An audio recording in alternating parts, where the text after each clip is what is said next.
शाळा आहे पण विद्यार्थी नाही, शाळा आहे पण शिक्षकही नाही, तरी शाळा आहे. आणि ती गेले 8 वर्ष ती शाळा चालू आहे. शिंदेताई एकदा येऊन गेलेले आहेत. मग त्या शाळेमध्ये विद्यार्थी कोण असतील, कोण अंदाज करेल?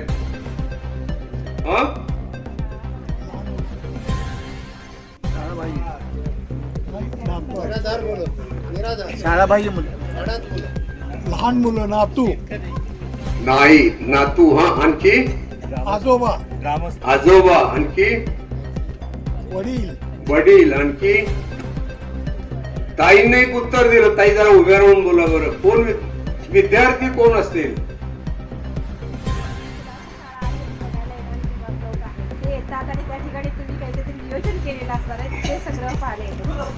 तर त्या शाळेमध्ये, शाळेच्या गेट मधून आतमध्ये जो प्रवेश करतो तो विद्यार्थी असतो.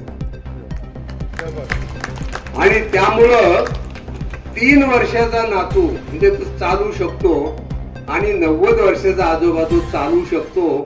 दोघही एकाच वेळी प्रवेश करतात, अशी ती शाळा आहे. आणि कुणाची शाळा स्थापन करताना मी काय पाहिलं की त्या शाळेत मला 15-20 झाडं माहिती होती. आता या शाळेमध्ये 750 जातीच्या वनस्पती आहेत. प्रत्येकाचं स्थानिक नाव, इंग्रजी नाव, बोटॅनिकल नेम आणि त्याचा उपयोग आहे. 15-20 दगड माहिती होते. त्या शाळेमध्ये आता 250 प्रकारचे रॉक्स अँड मिनरल्स आहेत. दगड, त्याच्यामध्ये मेटेरॉइड आहे, परग्रहावरचा दगड आहे.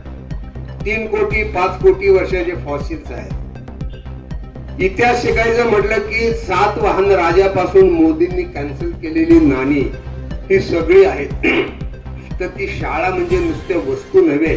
तर शेवटचं सांगून थांबतो की शाळेमध्ये, आत्ताच्या शाळेमध्ये नुसते मार्कांची टक्केवारी पाहिली जाते, परंतु गंमत अशी आहे की जन्मलेलं प्रत्येक मूल, आता हे शिक्षण क्षेत्रातले लोक